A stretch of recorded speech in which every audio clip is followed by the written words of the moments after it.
dengan segala macam rekam jejak yang dimiliki oleh Gibran selama ini, akankah tugas khusus di Papua ini menjadi panggung yang membuat Gibran akan moncer? Sampai kapanpun dan siapapun yang menangani Papua akan susah kita menggambarkan situasi yang maju bagi masyarakat Papua selama cara berpikirnya masih tetap menggunakan cara-cara lama. Agak susah untuk kita berharap kepada dia. Karena selama ini sekali lagi karena dia tidak teruji. Kalau gitu Mas Jaka jangan berharap jadi komisaris juga. Ya. Jadi kalau jadi komisaris harus bilang dia wakil presiden terbaik dulu ya.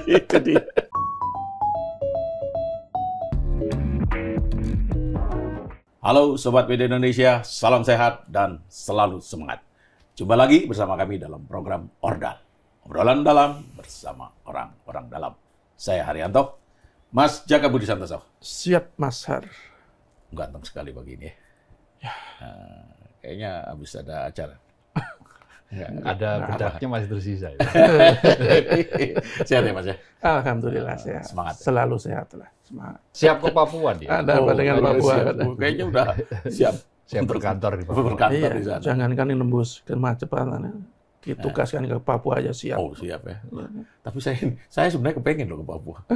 Karena seumur-umur belum pernah menjejakkan kaki ke Papua. Wah, harus dicoba. Ya. Iya, menarik sebenarnya. Berapa kali saya interview khusus tokoh-tokoh Papua, tapi belum pernah ke sana. Mudah-mudahan lah didengar nanti. Ya. Mas Kohar, seperti biasa, meskipun nggak lagi bedah tetap pakai jas. Iya, tadi nyatinya nggak mau pakai jas, tapi kok kayaknya saya harus menghormati netizen. Nggak ada hubungannya. Tapi sehat ya Mas ya? Alhamdulillah sehat. Jadi kita ngomongin apa di pekan ini, apa yang menarik? Ya sampean katanya mau ke Papua, mau wawancara. Ya, siapa tahu kelak wawancara Pak Wapres untuk acara Ordal yang sedang berkunjung ke Papua. Itu menarik sekali. Berkunjung ke Papua karena belum tentu berkantor di Papua. Kalau berkunjung sering ya? Belum pernah. Dalam satu tahun terakhir ini, kalau yang sering itu kan Pak Jokowi itu selama 10 tahun memerintah itu 18 kali. 18 kali ya. 18 kali. Luar biasa. Itulah kenapa kemudian Presiden memberikan tugas khusus. Meskipun sebetulnya tugas ini kan sudah termaktub di dalam aturan yang lama, aturan yang dibuat oleh parlemen ya. Undang-undang yang otonomi khusus Papua itu dalam hal ikhwal terkait dengan otonomi khusus Papua, maka pemimpin atau dirijennya itu dalam orkestrasinya adalah ya wakil presiden. Kalau soal tugas khusus ini, apa betul memang sudah ditugaskan? Karena sampai sekarang kan Pak Prabowo belum menyampaikan secara langsung. Iya, terus ini kan pernyataannya presiden. Pak Yusril ya, iya. Menko. Pak Yusril Issa Mahendra bicara tentang itu. Ya. Tetapi sebetulnya yang dibicarakan oleh Yusril Issa Mahendra itu juga sesuatu yang sudah termaktub. Makanya saya bilang, mau dikasih tugas khusus atau tidak, maka ya tetap itu tanggung jawabnya itu tanggung wakil jawab presiden. Wakil presiden. Tupoksinya. Ya. Nah, ini analisis lah ya, dugaan. Kenapa sampai kemudian disampaikan oleh Pak Prof. Yusril, barangkali karena hingga saat ini Pak Wapres belum pernah ke Papua. Nah, ini boleh jadi mengingatkan. Boleh jadi ya. Mengingatkan Pak Wapres bahwa ini loh, salah satu tugas Wapres itu adalah mendorong percepatan pembangunan di wilayah otonomi khusus Papua. Itu sudah dilakukan oleh Pak Wapres sebelumnya, yaitu Ma'ruf Amin, yang berkali-kali melakukan rapat, tidak harus di Papua, rapatnya bisa di Jakarta, tapi beberapa kali juga berkunjung ke Papua untuk ya setidak-tidaknya betul-betul tahu di lapangan itu seperti apa problem klasik Papua yang mesti diselesaikan. Mengapa Papua yang sudah diguyur oleh anggaran yang sangat jumbo, sangat besar, tapi indeks pembangunan manusianya masih tercecer di bawah. Hal-hal seperti ini itu dari waktu ke waktu mestinya menjadi concern dari seorang wakil presiden yang diberi amanat oleh aturan, oleh undang-undang untuk mengorkestrasi proses-proses pembangunan yang ada di Papua. Nah, karena sudah umur pemerintahan sudah 9 bulan ya. 9 bulan. 9 bulan ya, hampir Ya, jalan 9 bulan. Jalan 9 bulan lah ya. Nanti 9 bulan tanggal 20 Oktober. Itu 9 bulan. Dan pada kurun 9 bulan itu Wapres Gibran Rakabuming Raka belum pernah menginjakkan kakinya atau berkunjung di Papua, maka apa yang disampaikan oleh Prof. Yusril, Menko Hukum, HAM, terus Imigrasi dan Pemasarakatan, Impimas, itu susah sekali ngomong. Itu adalah semacam pemberitahuan, warning lah, kira-kira begitu. Dan warning itu supaya punya daya tekan yang kuat, maka ya dia harus diberi penekanan-penekanan tertentu, misalnya tugas khusus Presiden Prabowo. Karena sebetulnya itu sudah menjadi tugas khusus Presiden Jokowi juga terhadap Wakil Presiden Ma'ruf Amin. Nah, dengan tekanan seperti itu, orang melihat bahwa ini ada yang kemudian bertepuk tangan, ada pihak-pihak yang bertepuk tangan, tapi ada pihak-pihak pula yang kemudian melihat bahwa ini sesuatu yang sebetulnya tidak perlu diusik, tidak perlu dibicarakan, karena memang sudah otomatis, kan kira-kira begitu. Pihak yang bertepuk tangan itu adalah dari PDIP, yang mengatakan, Deddy Sitorus. Intinya ginilah, berkantorlah di Papua untuk waktu yang lama. Gitu. Dan ini sesuatu yang luar biasa. Nah, terus ada lagi pihak-pihak yang mengatakan ini sekaligus juga tantangan. Kalau berhasil maka dia akan melesat. Tapi kalau dia menjawabnya dengan ragu-ragu, maka ya ini akan menjadi, ini yang pihak yang netral ya, ini akan menjadi batu sandungan bagi dia untuk melesat karir politiknya. Nah, saya lebih suka yang kedua tadi, yang itu ini soal tantangan tadi itu. Tantangan analisis yang kedua itu. Yang kalau dia sampai gagal melaksanakan tantangan ini, ya itu bisa menjadi batu sandungan yang sangat serius bagi karir dia untuk ke depan. Sementara kalau ini sukses ya dia akan melesat, kira-kira gitu. Karena kan pertanyaan berikutnya, Mas Jaka, dengan kompleksitas persoalan di Papua, persoalan manusianya, sumber daya alamnya, ada kemiskinan di sana, pendidikannya yang masih tertinggal gitu. Kira-kira seorang Gibran mampu nggak mengurusi Papua? Ya, banyak yang meragukan. Ya, kalau yang meragukan itu menurut saya kan berkaca pada kiprah Gibran selama ini kan. Tetapi kok saya setuju bahwa kalau betul Gibran itu akan mendapatkan tugas khusus, artinya benar-benar akan segera bekerja untuk Papua, itu sebuah tantangan bagi dia. Saya juga lepas dari suka atau tidak suka, setuju atau tidak setuju dengan Gibran, ya daripada kerjanya selama ini dipertanyakan banyak orang. Masa seorang wapres kerjanya cuma bagi-bagi susu? Masa seorang wakil presiden kerjanya cuman bagi-bagi sembako? Bahkan ada juga wapres kok melakukan razia ganteng dengan mengajak tukang cukur ke sekolah. Kemudian juga yang terakhir yang lagi viral itu kan wapres kok bagi-bagi es buah. Itu sebenarnya bukan tugasnya wapres, terlalu kecil lah.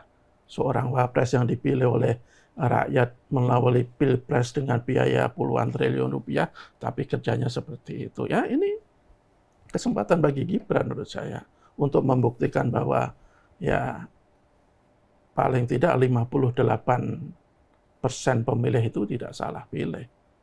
Kalau kemudian dia diberikan tugas di Papua, tapi hasilnya juga tidak maksimal atau hasilnya biasa saja, itu kan semakin menegaskan ya bahwa secara kemampuan kan dia tidak layak untuk menjadi seorang wakil presiden. Jadi banyak juga yang menganggap ini adalah sebagai bentuk pembuangan seorang Gibran ke Papua agar dia semakin tidak menjadi sorotan publik. Kok saya tidak setuju? Ini kalau menurut saya itu justru langkah dari Pak Prabowo untuk memberikan kesempatan bagi Gibran membuktikan diri. Dan saya melihat ini merupakan indikasi bahwa Pak Prabowo dengan keluarga Pak Jokowi itu masih cukup erat berhubungan, masih cukup erat bekerja sama, dan pengaruh Pak Jokowi ke Pak Prabowo itu suka atau tidak suka, mau tidak mau harus kita katakan masih cukup besar. Itu yang pertama. Yang kedua, saya justru mempersoalkan begini, kok di antara orang-orang pemerintahan justru ada perbedaan sikap yang cukup tajam dalam kasus Gibran ini kan. Prof Yusril ini kan terang-terangan saya bacakan apa yang dikatakan ketika dia menyatakan soal ini kan. Saya kira ini pertama kali Presiden akan memberikan penugasan untuk menangani masalah Papua. Bahkan kantor Wakil Presiden juga akan ada di Papua supaya Wakil Presiden itu bekerja dari Papua sembari menangani masalah Papua. Kalau Pak Yusril itu belum mendapatkan restu dari Pak Prabowo soal penugasan Gibran ini, apakah dia akan selancang itu menyatakan bahwa Gibran akan di Papua, akan berkantor di Papua, menyelesaikan Papua dari tanah Papua langsung? Apakah seceroboh itu dia menyatakan itu? Tetapi faktanya kemudian kan diralat oleh Mendagri Pak Tito Karnavian, dia tidak akan berkantor di Papua, bahwa penugasan seorang wakil presiden itu memang sudah sesuai dengan Undang-Undang Otonomi Khusus Papua. Kemudian juga ralat Pak Tito itu ditegaskan oleh Menteri Sekretaris Negara. Dia menyatakan juga bahwa Mas Gibran itu tidak akan berkantor di Papua, tetapi kalau dia ingin berkantor di sana sekali-sekali, ya itu tidak jadi masalah. Jadi lucu ini pemerintahan ini. Kok pemerintah versus pemerintah? Pak Yusril itu pemerintah, Pak Tito itu pemerintah, Menteri Sekretaris Negara itu pemerintah. Tetapi pemerintah menyanggah pemerintah. Jadi ada semacam kok ada indikasi tarik ulur dalam kasus Gibran ini. Apakah ralat yang disampaikan Pak Tito Menteri Sekretaris Negara terhadap Yusril itu setelah ada dinamika politik di dalamnya, itu kan ya bisa jadi seperti itu kan. Jadi hal-hal seperti ini menurut saya kok tidak elok akan jika terus dilakukan. Semestinya kan pemerintah itu satu suara, apalagi kasus Gibran ini, apapun yang menyangkut Gibran itu kan masalah-masalah yang sensitif di kalangan masyarakat kan. Jadi ya menurut saya boleh-boleh saja. Saya juga setuju kalau toh Gibran itu akhirnya bertugas di Papua, mengurusi Papua lah. Ya, itu dia unjuk bukti bahwa dia emang ya layak jadi wakil presiden.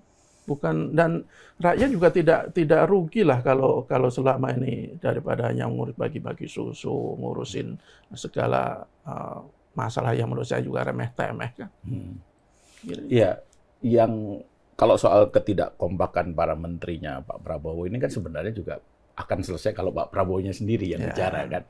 Karena sampai sekarang kan Pak Prabowo belum pernah bicara apapun. Karena masih di luar negeri. Karena di luar negeri. Tetapi kan sekarang kan dari manapun kan bisa gitu loh. Kemudian gini, kalau kita bicara Gibran, tentu tidak terlepas dari Pak Jokowi. Apalagi terkait dengan Papua. Karena gini, Pak Jokowi itu kan memiliki electoral base yang cukup kuat di Papua kan. Memiliki perhatian juga yang sangat besar pada Papua gitu loh. Peninggalan Pak Jokowi terhadap infrastruktur di Papua juga sangat banyak gitu loh. Artinya itu menjadi jalan bagi Gibran untuk ya menyelesaikan atau mengurusi Papua itu dengan lebih baik. Itu satu. Kemudian yang kedua, Pak Tito Karnavian yang juga dekat dengan Pak Jokowi pernah menjadi Kapolda di Papua 2 tahun dan dinilai sukses saat itu. Itu tahun 2012 sampai 2014 saya kalau tidak salah gitu. Nah, apakah Papua ini menjadi kawah candra di muka bagi Gibran yang sebelumnya memang sudah dipersiapkan agar nanti Gibran ini teruji kepemimpinannya. Apalagi ya Gibran masih sangat muda dan 2029 kan juga jangka waktu yang tidak terlalu lama lagi gitu. Mestinya seorang kalau sudah menduduki posisi yang sangat tinggi di Republik ini, itu urusannya bukan uji coba lagi. Yeah. Kalau uji coba itu kan urusan politik. Sementara rakyat ini kan tidak hanya perlu diberi makan menu-menu politik. Menu mereka yang paling penting itu adalah ya menu yang bisa menyejahterakan rakyat. Sebagaimana pernah dijanjikan di dalam kampanye-kampanye. Karena itu menjadi aneh kalau ada pandangan yang menyebut bahwa kepergian atau tugas Wapres ke Papua ini bagian dari ujian untuk mencapai 2029, tantangan 2029. Itu artinya menganggap bahwa sekarang ini latihan. Sekarang ini Mas Wapres baru latihan. Nah kalau latihan ya ngapain? Untuk sebuah negara dengan 17.000 pulau, dengan jumlah penduduk 285 juta, dengan pertumbuhan ekonomi yang terakhir itu 5%, dengan income produk domestik bruto kita sudah mencapai 22.000 triliun lebih rupiah. Kok punya pemimpin yang masih coba-coba, ya itu buat memimpin kok coba-coba. Alangkah bahayanya. Ya, tapi persepsi ini. Itu kan tidak bisa kita hilangkan. Betul. Kan? Seperti yang disampaikan Mas Jaka tadi kan, daripada bagi-bagi buku, bagi-bagi susu, skincare, bahkan termasuk membawa tukang pangkas rambut ke sekolah gitu. Iya, jadi ini memang sebuah, kalau ada kritikus itu kan menyebut seperti kecelakaan sejarah. Tapi kan ini sesuatu yang sudah harus kita terima. Sesuatu yang sudah menjadi kenyataan bahwa kita harus berjalan dalam 5 tahun ke depan ini dengan wakil presiden yang memang mau nggak mau akhirnya harus diberi tuntunan untuk bisa menjadi wakil presiden yang full power gitu, yang punya full speed, punya kecepatan penuh. Nah, salah satu akhirnya kan yang dianggap salah satu palagan, salah satu uji cobanya kan adalah mengurusi Papua seperti termaktub di dalam Undang-Undang Nomor 2 Tahun 2021. Di pasal 68A itu nyata-nyata di teksnya disebutkan bahwa Badan Khusus Otonomi Papua itu dipimpin atau diketuai oleh Wakil Presiden. Nah, anggotanya ada beberapa pembantu Presiden, tetapi ketuanya itu Wakil Presiden. Waktu itu tentu saja ketua yang mengetuai ya Wakil Presiden Kiai Ma'ruf Amin.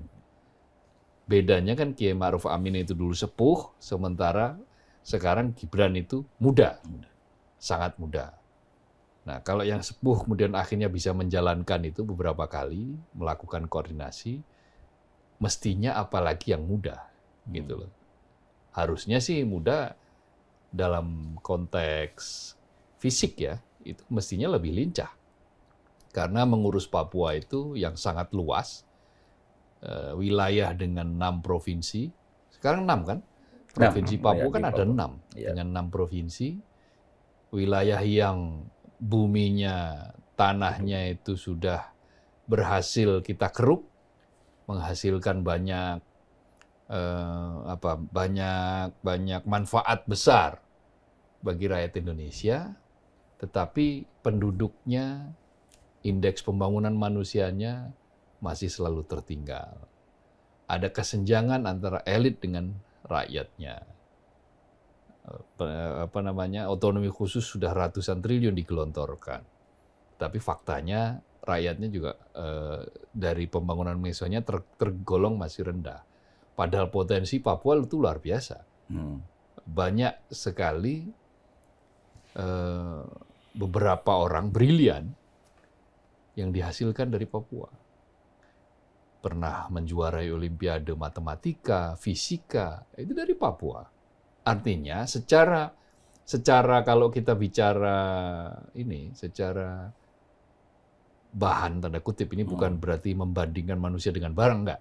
secara bahan itu raw materialnya manusia Papua itu sebetulnya hebat.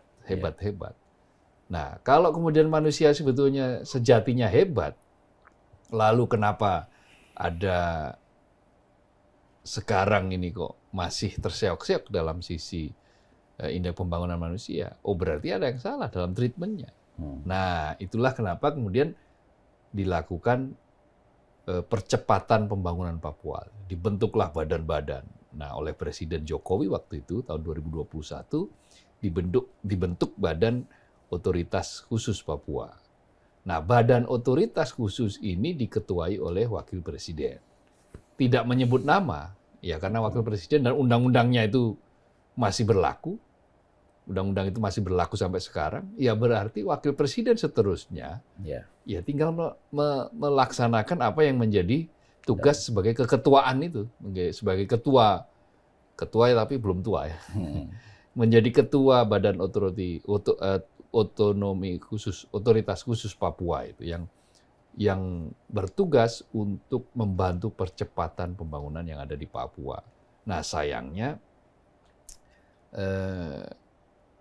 sudah 8 bulan lewat ini, sepertinya terlewat. Sepertinya kosong. Sementara di Papua itu ada gerakan-gerakan yang sampai saat ini juga masih belum sepenuhnya selesai. Kan? Insiden-insiden yang dilakukan oleh kelompok-kelompok yang apakah dia disebut sebagai kelompok kriminal bersenjata, atau sebetulnya sebagian lagi ada yang kelompok yang memang memprotes keras terhadap Jakarta, atau kelompok yang melihat bahwa kesenjangan ini kok semakin menganga, maka mereka ya lebih baik angkat senjata. Nah, hal-hal semacam ini itu ternyata terlewat. Lalu disisir, dilihat-lihat, wah ini Papua harus mulai diurusin ini. Menjadi perhatian siapa yang ngurus, kembalilah kemudian ke undang-undang itu. Oh, ternyata Wakil Presiden loh. Nah, seperti waktu itu kemudian dipersepsikan oleh Menko Yusril dengan mengatakan bahwa berkantor di Papua, tugas khusus dari Presiden dan berkantor di Papua. Meskipun beberapa hari kemudian Menko Yusril meralat sendiri juga. Nah, berbarengan dengan Menko Yusril meralat itu kan diralat pula oleh Mendagri gitu, dan dengan sangat intens meralatnya itu. Jadi ya memang betul, memang sebetulnya ya tidak ada kewajiban harus berkantor permanen di Papua. Tetapi kan kalau tidak pernah menengok Papua sama sekali juga nggak pas, karena fungsi ketua badan otoritas juga pasti harus sesekali melihat Papua. Kalau istilahnya Mas Jaka, ya jangan hanya main di sekitar sini saja, dekat-dekat sini saja, yang main di tempat-tempat di zona-zona yang nyaman, di zona-zona yang tantangannya mungkin tidak sekuat di Papua. Maksudnya tantangan itu baik dari tantangan segi infrastruktur maupun tantangan bagaimana meng-create nih masyarakat Papua ini supaya uang yang digelontorkan itu betul-betul efektif, efisien untuk membangun manusia Papua, untuk menjadikan masyarakat Papua menjadi masyarakat yang makmur, tidak tertinggal. Jadi biar masyarakat Papua bisa mengejar kemajuan, gitu, bukan mengejar ketertinggalan, mengejar kemajuan. Karena kemajuan di tempat yang lain, biar mengejar kesetaraan, biar setara dengan wilayah-wilayah yang lain. Gitu. Kira-kira begitu. Ya, tapi gini loh, tadi Mas Kohar sudah sampaikan bahwa persoalan di Papua itu kan sangat kompleks ya. Ya, terutama juga persoalan HAM, persoalan keamanan, yang sampai sekarang masih belum terselesaikan. Kita bisa saksikan, pasti banyak aparat keamanan, baik polisi maupun TNI yang menjadi korban konflik bersenjata di Papua. Masyarakat sipil juga sampai sekarang masih ada yang menjadi korban. Artinya itu kan membutuhkan perhatian yang sangat khusus gitu dari pemerintah. Di pemerintahan Pak Jokowi itu terjadi gitu loh, dan sampai sekarang belum terselesaikan. Nah, sekarang kita serahkan tanggung jawab itu kepada seorang Gibran gitu ya, yang hingga sekarang selama menjadi wakil presiden selama 9 bulan ini, saya mencatat ya belum sekalipun bicara soal isu-isu Papua gitu. Nah, ini kan memunculkan keraguan kan, memantik keraguan gitu. Meskipun kita tahu di belakang Gibran ada Pak Jokowi, ada Pak Tito. Ya, nggak gini. Menurut saya gini, orang bisa percaya kepada seseorang ketika seseorang itu kan dinilai punya kemampuan. Tetapi kepercayaan kepada seseorang bisa juga didapat ketika dia punya pilihan lain yang membuat orang lain itu bisa percaya kepada dia. Bisa jadi orang-orang Papua itu akan percaya kepada Mas Gibran karena di belakangnya ada Pak Jokowi. Apapun Mas Gibran itu kan tidak bisa terpisahkan dari Pak Jokowi. Sementara di mata orang Papua, Pak Jokowi itu kan cukup mendapatkan tempat. Karena perhatiannya selama 10 tahun menjadi presiden kan cukup besar lah. Lepas apakah apa yang digelontorkan ke sana itu efektif atau tidak, tapi yang pasti bahwa perhatian Pak Jokowi itu kan cukup besar. Ini modal yang bisa dimiliki oleh Wapres untuk memimpin koordinasi pembangunan di Papua. Tetapi dari sisi lain soal kemampuan seorang Wapres Gibran itu kan banyak sekali yang meragukan.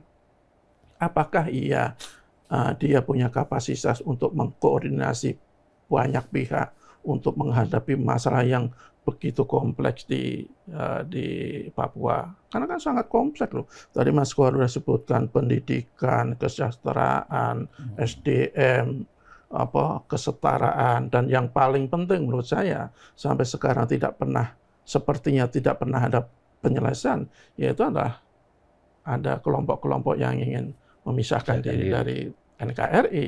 Ini menurut saya masalah yang paling besar yang harus diatasi oleh pusat, dan siapa yang memimpin itu harus punya kemampuan yang sangat besar untuk bisa mengatasi ini. Nah, kalau untuk seorang Wapres, bukannya saya underestimate kepada Mas Gibran, ya kalau untuk soal-soal ini dia belum teruji. Ya karena selama ini apa yang dia lakukan itu hal-hal yang menurut saya tidak kapasitasnya sebagai seorang Wapres. Karena dia tidak pernah dikasih tugas yang betul-betul masalah yang kompleks. Jadi tiba-tiba harus menangani masalah Papua yang luar biasa pelik, ya agak sangat berat lah bagi seorang Gibran untuk bisa menyelesaikan tugasnya dengan baik. Meskipun peluang itu bukan berarti tidak ada, tetapi menurut saya kok sangat berat. Karena kalau kita lihat tokoh-tokoh sebelumnya yang punya kemampuan lebih bagus, itu pun juga sampai sekarang juga tidak bisa menyelesaikan masalah di Papua kan. Jadi ada dua hal menurut saya. Yang pertama, kalau nanti itu cukup sukses menangani Papua, yang pasti nama Gibran, modal politik Gibran, modal sosial Gibran untuk bertarung di kontestasi berikutnya cukup besar. Tetapi kalau gagal, ya pasti dia akan semakin menegaskan posisinya sebagai tokoh-tokoh yang diperkirakan akan bertarung dalam kompetisi berikutnya. Jadi mau tidak mau, karena itu sudah amanah undang-undang, ya Gibran sebagai seorang Wapres, ya dia harus memimpin percepatan pembangunan di Papua. Soal apakah nanti berhasil atau tidak, yaitu ya akan berdampak langsung pada Gibran nantinya. Tapi kalau dari sisi kemampuan saya saya mengatakan belum terlalu teruji dalam hal ini. Jadi ya mudah-mudahan sih berhasil ya, cuman kok saya tidak terlalu yakin sih bahwa dia akan mampu menjadi koordinator yang betul-betul bisa mengatasi masalah Papua. Apalagi kan cukup banyak juga kan yang meragukan soal itu. Yaitu sekali ini karena dia tidak teruji menangani masalah-masalah besar selama menjadi Wapres. Jadi termasuk barisan dari cukup banyak itu Mas Jaka. Ya, itu dia yang meragukan kemampuan Pak Wapres. Jadi Pak Wapres harus membuktikan pada Mas Jaka. Iya. Tetapi ya Ya karena keraguan itu kan bukan tanpa alasan Ya. kan. Karena ya Papua itu persoalannya kan sangat kompleks. Otonomi khusus saja sampai sekarang belum berjalan dengan sebagaimana mestinya kan. Belum Jadi- lagi persoalan-persoalan terkait dengan isu HAM, Ya. persoalan upaya memisahkan diri dari NKRI dan yang lain-lain gitu loh. Nah, pandangannya Mas Kohar seperti apa? Otsus Papua itu kan mulai dijalankan kan aturannya kan 2002 ya. Tahun 2002. Itu artinya sudah berlangsung 23 tahun. Otsus Papua, hampir seperempat abad otonomi khusus Papua. Satu. Kedua, hingga Desember 2024 itu sudah ada uang 126 triliun rupiah lebih digelontorkan untuk Otsus Papua. Itu artinya jumlah yang sangat besar. Jumlah penduduk di Papua sekarang itu sekitar katakanlah misalnya total 5 jutaan. 5 juta penduduk di Papua. Ya, Menarik. sebetulnya dengan melihat dari fakta-fakta, nggak sampai 5 juta ya. Ada yang menyebut nggak sampai 5 juta. Data-data itu menunjukkan bahwa banyak hal sudah dikirim ke Papua, Digelontorkan ya. digelontorkan ke Papua. Pada era Presiden ke-7, Presiden Jokowi, dibangunlah infrastruktur yang luar biasa di Papua, yaitu pembangunan jalan Trans Papua yang dianggap sebagai titik mula bagi mobilitas masyarakat Papua. Jarak dari satu titik ke titik yang lain itu menjadi lebih pendek atau lebih cepat lah secara waktu, lebih durasi, sehingga membuka mereka-mereka yang ada di daerah-daerah yang tadinya itu sulit dijangkau mobilitas atau menuju ke wilayah tertentu untuk menjual hasil panen ubinya. Lalu dengan adanya infrastruktur jalan itu menjadi lebih mudah. Nah, pertanyaannya sekarang, apa lagi yang harus dilakukan oleh Papua? Masih banyak. Tadi Mas Har bilang keamanan di Papua masih menjadi persoalan.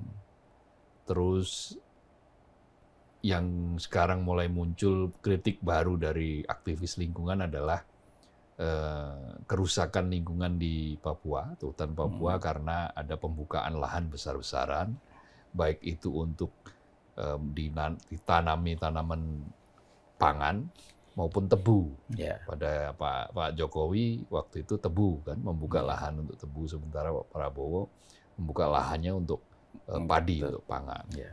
Yang di situ dianggap oleh aktivis lingkungan itu bisa merusak ekosistem lingkungan yang ada di Papua karena merusak hutan dan seterusnya. Tentu itu adalah bagian dari yang tidak bisa dinafikan, sehingga itu juga harus diatasi. Itu juga problem baru di Papua. Belum lagi persoalan tadi disebut tentang pelanggaran HAM. Belum lagi tentang mengupgrade kualitas sumber daya manusia. Yang cara pandangnya tentu saja berbeda. Kan diharapkan dengan porsi yang diberikan itu tidak semua tugas akan menumpuk, meskipun eksekusi tetap ada di tangan presiden. Tetapi sebagai pembantu presiden, mewakili presiden, dan dia diberi kewenangan oleh undang-undang yang namanya Undang-Undang Otonomi Khusus, maka ya itu harus dijalankan. Sebagai seorang wakil presiden, mau tidak mau dia harus menjalankan itu. Dengan mengurai satu persatu tadi itu. Problematika itu tadi. Misalnya bagaimana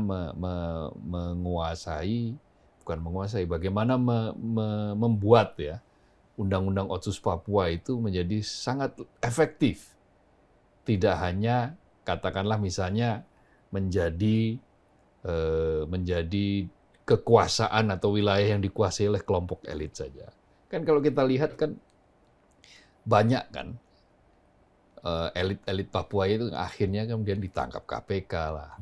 Karena yaitu korupsi dana otonomi khusus. Karena ini kan ini wilayah yang memang sangat-sangat potensial untuk dikorup gitu loh. Maka ini juga harus dibenahi nih. bagaimana menangani dana Otsus Papua ini? Membuat supaya dana Otsus Papua itu betul-betul sampai bagus. Nah, kalau bagi-bagi susu, silakan bagi-bagi susu di publik Papua misalnya, yang bisa mengupgrade gizi beberapa masyarakat Papua tanpa harus membuat orang Papua itu menjadi Jawa, katakanlah. Misalnya Papua yang biasanya makan umbi-umbian terus dipaksa untuk makan nasi, ya nggak harus begitu. Ya biarlah yang makan nasi ya orang-orang yang memang sudah mengenal nasi, misalnya. Tapi kalau yang sebelum makan itu dengan mengupgrade kandungan yang ada di umbi-umbian dengan melakukan sejumlah riset, katakanlah begitu. Bagaimana membuat masyarakat Papua itu menjadi lebih bisa memiliki gizi. Karena tadi dengan asupan gizi yang baik, maka kecerdasan atau mutiara-mutiara yang disebut sebagai mutiara hitam itu akan muncul. Dulu kan ada lagu Bellet Brothers itu, yang judulnya Persipura ya. Persipura. Mutiara hitam julukannya. Sekarang masuk ke Liga 2. Jadi ke depan masuk Liga Championship namanya. Siapa ya? Timo Kapisa, Johannes Kapisa, Johannes Auri, Johannes Kapisa itu dua nama digabung. Timo Kapisa dan Johannes Auri jadi Johannes Kapisa. Metu Duaramuri. Ya, Metu Duaramuri itu sebelum setelah ya. Tapi yang awal-awal Timo Kapisa, Johannes Auri dan kawan-kawannya kata Black Brothers itu kan. Mutiara hitam itu yang tadinya itu belum terlihat sebagai mutiara itu betul-betul akan menjadi mutiara, dan itu tugasnya Wapres Gibran Rakabuming Raka. Nah, persoalannya kan orang kemudian melihat gestur. Begitu ditekankan oleh Prof. Yusril soal tugas itu, nggak lama setelah itu kan ada respons. Kok yang dilalai yang merespon ya memang Mendagri memang menjadi wilayahnya Mendagri. Tapi respon yang muncul itu kan seakan-akan mendenial gitu loh. Mengatakan bahwa enggak harus berkantor di Papua misalnya. Itu sebuah respon yang menurut saya nggak perlu itu. Itu justru menunjukkan bahwa kok ada kesan keberatan. Iya kan? Ada kesan keberatan, ada kesan yang diciptakan bahwa ke Papua itu sebagai orang zaman dulu menyebut sebagai pembuangan. Kalau orang di Jawa dibuak kemana? Kalau di luar Jawa itu katanya dibuang. Nah, itu karena sudah menjadi anatomi atau bahasa politik dari sejak zaman dulu. Ketika di luar Jawa itu katakan dibuang, padahal kan bukan seperti itu mestinya. Nah, itu yang terjadi. Karena apa? Kemudian publik ini, karena publik melihat begitu Deddy Sitorus itu menyatakan bahwa kalau perlu berkantor permanen atau berkantor selama-lamanya di Papua sampai nanti 2029 misalnya. Kemudian yang kedua, ya ada publik yang melihat ini sebagai sebuah tantangan dan seterusnya, maka gestur kemudian yang dimunculkan oleh para penyangkal ini, oleh Mendagri misalnya, itu adalah seperti kayak gestur bahwa ada kesan bahwa ini tidak siap. Padahal ini kan sesuai dengan undang-undang aja. Menjalankan sesuatu yang sudah seharusnya dijalankan. Nah, untunglah kemudian muncul Pak Wapres sendiri, Mas Gibran. Mas Gibran yang mengatakan saya siap ditugaskan dimanapun, saya siap berkantor, saya bisa berkantor di Jakarta, di IKN, di Papua, di Klaten, dia sebut semuanya. Kenapa nyebut Klaten itu misalnya kode buat Mas Jaka sebagai orang Klaten. Sebagai orang Klaten. Karena dia terlalu sering meng-underestimate saya. Jangan underestimate sama saya, gitu loh orang Klaten satu ini. Makanya dia jawab, ya itu kantornya. Bisa saja kami berkantor di Klaten. Gitu. Tapi ada juga spekulasi publik yang mengatakan bahwa pemberian tugas khusus Wapres Gibran ini sebagai upaya untuk mengalihkan perhatian publik pada desakan Purnawirawan Jenderal yang ingin memakzulkan Wapres Gibran. Ya kalau saya melihat justru ini sebagai jawaban tidak langsung dari Prabowo terhadap apa yang dilakukan oleh sejumlah Purnawirawan Jenderal TNI. Jadi ketika Forum Purnawirawan Prajurit TNI itu mendesak agar Mas Gibran itu dimakzulkan sebagai wakil presiden, Prabowo memberikan jawaban. Dia memberikan tugas khusus dalam tanda petik. Artinya bahwa ya Pak Prabowo itu masih ingin mempertahankan Gibran sebagai wapres gitu loh. Jadi meskipun itu sudah tersurat dalam undang-undang, aroma politik menurut saya juga tidak bisa kita nafikan saja dalam kasus ini. Itu pertama yang tadi bahwa ini jawaban dari Pak Prabowo. Ya kedua yang itu ini menunjukkan bahwa menurut saya Pak Prabowo itu masih sampai sekarang tuh masih percaya dengan Gibran, masih berhubungan sangat baik dengan keluarga Pak Jokowi. Jadi kalau ada yang menganggap bahwa penugasan Gibran ke Papua itu sebagai pembuangan, saya kurang setuju. Ini justru bagi saya upaya Pak Prabowo memberikan panggung kepada Gibran untuk mengaktualisasikan dirinya itu seperti apa. Kalau dia berhasil di Papua, dia pasti punya nilai tambah. Tetapi kalau dia gagal, ya pasti akan nilai minus. Jadi ya sebagai seorang wapres, menurut saya juga apa yang jawaban dari Gibran juga bagus juga. Bagus. Dia katanya siap, dia berkantor di mana saja. Bilang, saya nggak siap. Iya. Nggak apa-apa, terus maju. Iya, itu kan jawaban-jawaban yang normatif, tetapi sebagai sebuah counter bagi mereka yang meragukan, menurut saya efektif. Iya, sangat membangun tone positif. Itu positif. Itu menurut saya Gibran dalam hal ini bagus dalam memberikan reaksi. Jadi kita tunggu saja apakah betul-betul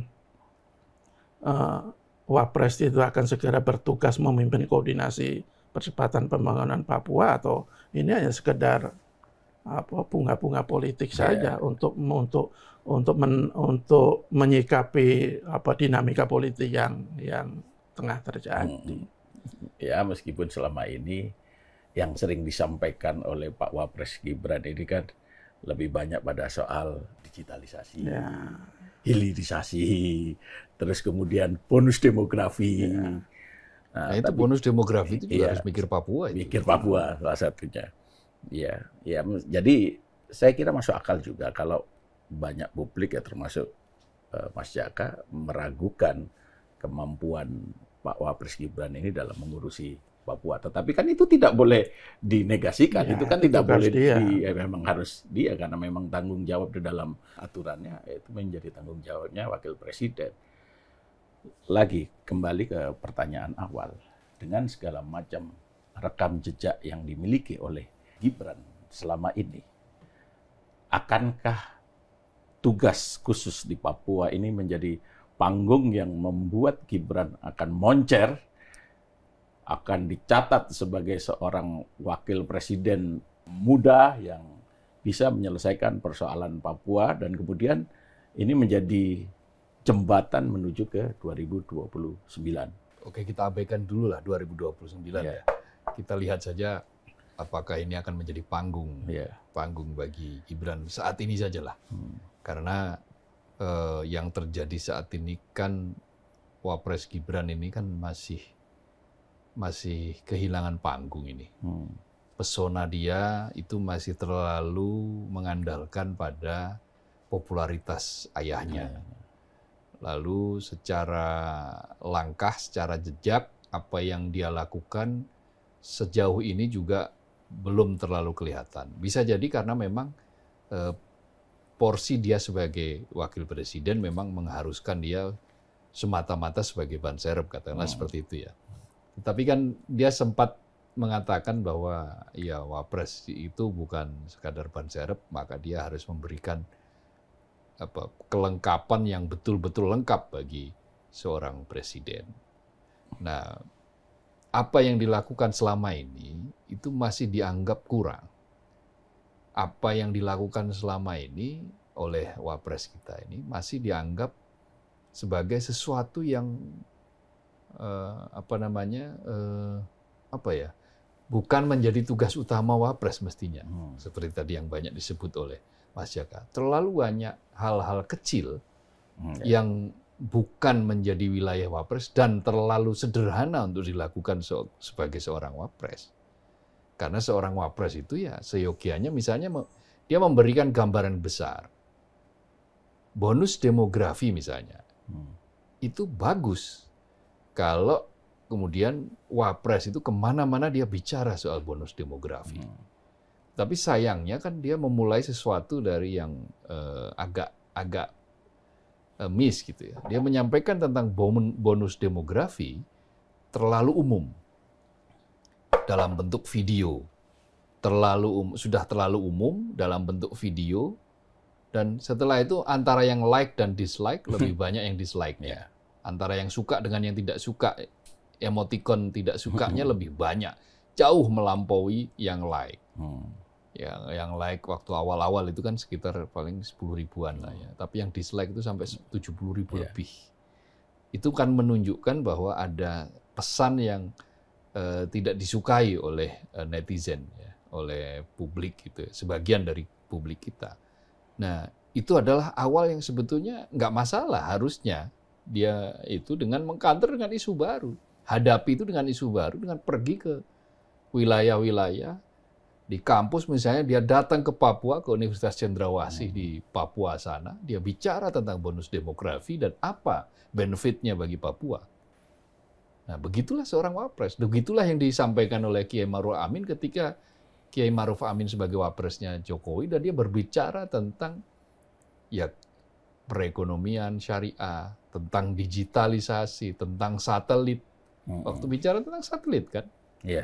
Nah, itu juga ada nuansa-nuansa yang diajak berkolaborasi di kampus, di forum-forum yang memang mengharuskan dia hadir untuk memberikan pemikiran-pemikiran setidaknya yang bisa membuat jalur bagi berlangsungnya percepatan pembangunan itu bisa berjalan.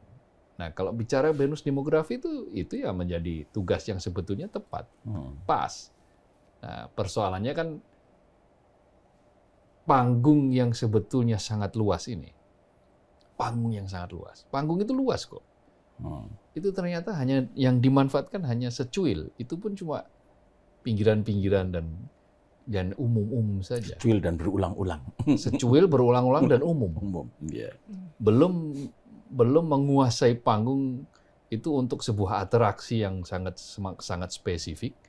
Atraksi yang luar biasa, atraksi yang bisa membuat orang wow gitu kan, misalnya tercengang begitu, tanpa harus merebut panggungnya presiden kan, karena memang tugas wakil presiden tidak harus seperti itu. Kenapa saya tekankan seperti ini? Karena dulu pernah kan ada analisis politik ketika Pak JK menjadi wakilnya Pak SBY, itu panggung Pak SBY pun direbut oleh Pak JK katanya kan begitu kan, karena memang untuk cepat supaya mendapatkan jalan keluar. Nah, jadi menurut saya dengan adanya tugas ya ke Papua ini, maka ya mau nggak mau harus jalani, dan inilah saatnya untuk mengatraksikan panggung yang sedemikian luas ini. Ya kalau ternyata dia berhasil, maka kemudian di 2029 itu menjadi magnet yang bagus untuk kemudian diduetkan lagi dengan Pak Prabowo misalnya. Ya, why not gitu loh. Kenapa enggak? Tapi kalau ini ternyata hanya permainan kata-kata sesaat dari beberapa pejabat, lalu kemudian ditanggapi, ya semuanya akan menjadi business as usual. Dan ini akan semakin mengonfirmasi pembicaraan kita beberapa waktu lalu. Ya, Jokowi mulai ditinggal pergi. Pak Jokowi mulai ditinggal pergi, jejak-jejaknya mulai ditinggal pergi.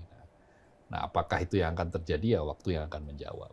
Yang repot itu nanti kalau betul sudah mulai mengurusi Papua, strategi yang diterapkan oleh Pak Wapres Gibran ini sama seperti yang dilakukan sebelum-sebelumnya. Jadi datang ke Papua, bagi-bagi susu, bagi-bagi buku, bagi-bagi skincare, bicara soal AI, bicara soal digitalisasi dan yang selama ini dia dilakukan, yang sudah menjadi template-nya Pak Wapres. Iya, itu kan nilai minus yang menurut saya ya, karena memang dia belum teruji untuk menangani masalah-masalah yang besar, masalah-masalah yang substansial kan.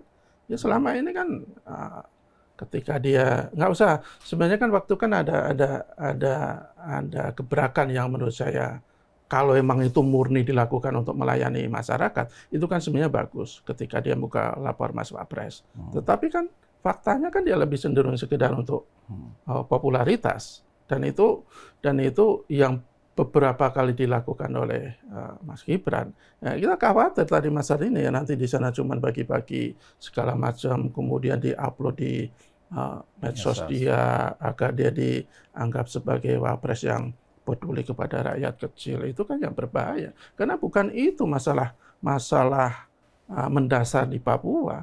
Masalah mendasar di Papua adalah kebijakan yang dari pusat yang betul-betul memanusiakan manusia Papua.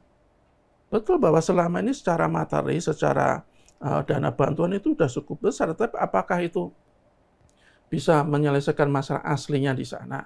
Apakah itu bisa dinikmati oleh orang-orang yang semestinya menikmati? Faktanya kan tidak. Yeah. Faktanya kan masih banyak sekali penyelewengan, banyak sekali orang-orang yang masih miskin, bahkan beberapa kasus ketika zaman Pak Jokowi ada cukup banyak meninggal karena kelaparan. Itu kan masalah-masalah yang sangat pelik dan harus perlu gagasan dan terobosan besar untuk mengatasinya. Dan menurut saya kok Mas Gibran belum punya kemampuan seperti itu. Saya mungkin pasti akan berbeda pendapat dengan pendukungnya Mas Gibran. Apalagi kepada mereka yang menganggap Mas Gibran itu sebagai wakil presiden terbaik sepanjang sejarah Indonesia. Pasti mereka menganggapnya punya kemampuan untuk itu. Tapi kok menurut saya agak susah untuk kita berharap kepada dia. Karena selama ini sekali lagi karena dia tidak teruji sebagai seorang presiden, wakil presiden. Kalau gitu Mas Jaka jangan berharap jadi komisaris juga. Ya. Jadi kalau jadi komisaris harus bilang dia wakil presiden terbaik dulu ya. Jadi Mas Kohar, harapannya seperti apa nih Mas? Kalau saya sih saat ini saya mau kusnudon, mau berprasangka baik saja. Kita tunggu gebrakan yang dilakukan oleh Mas Wapres Gibran ini. Mas Kohar seperti apa? Ya, sebaik-baik prasangka itu prasangka baik. Harapannya jadi, sebagai jurnalis itu harus skeptis itu betul. Beda dengan suuzon. Yeah. Skeptis itu bukan suuzon. Yeah.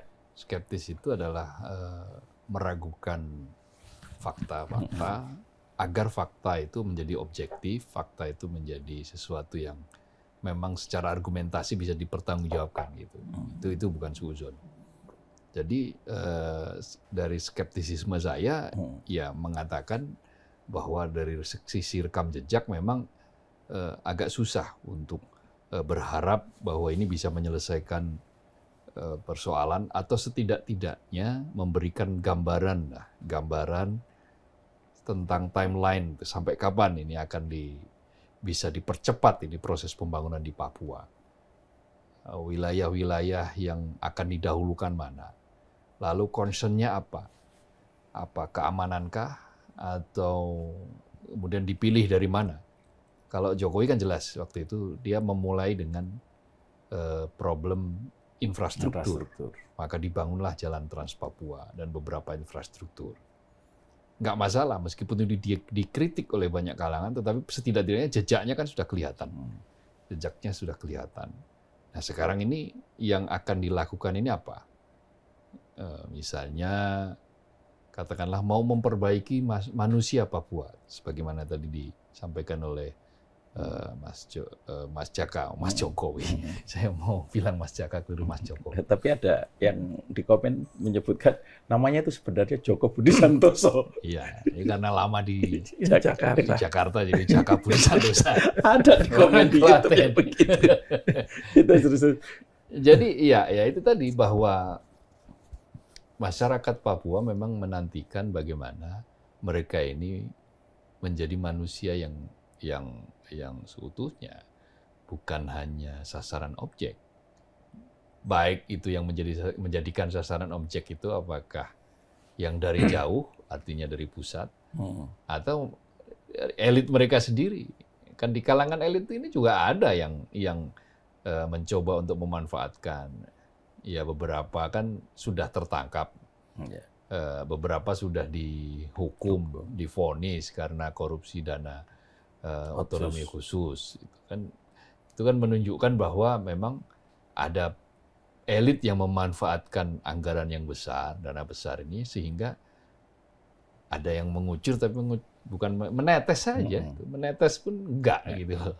Nah kalau seperti itu yang terus-menerus terjadi, ya sampai kapanpun agak susah membayangkan Papua dan siapapun lah, sampai kapanpun dan siapapun yang menangani Papua akan susah kita menggambarkan situasi yang maju bagi masyarakat Papua selama frame cara berpikirnya, kerangka berpikirnya itu, frame of thinking itu masih tetap menggunakan cara-cara lama, misalnya pendekatannya terlalu militeristik, mendekati Papua, melihat Papua hanya sebagai wilayah yang selalu bergejolak dengan mengklasifikasikan ini kelompok separatis, ini kelompok anu, ini kelompok ini, kelompok itu. Nah, itu adalah sebuah pendekatan yang terlalu mengotak-otakkan dan menyederhanakan persoalan.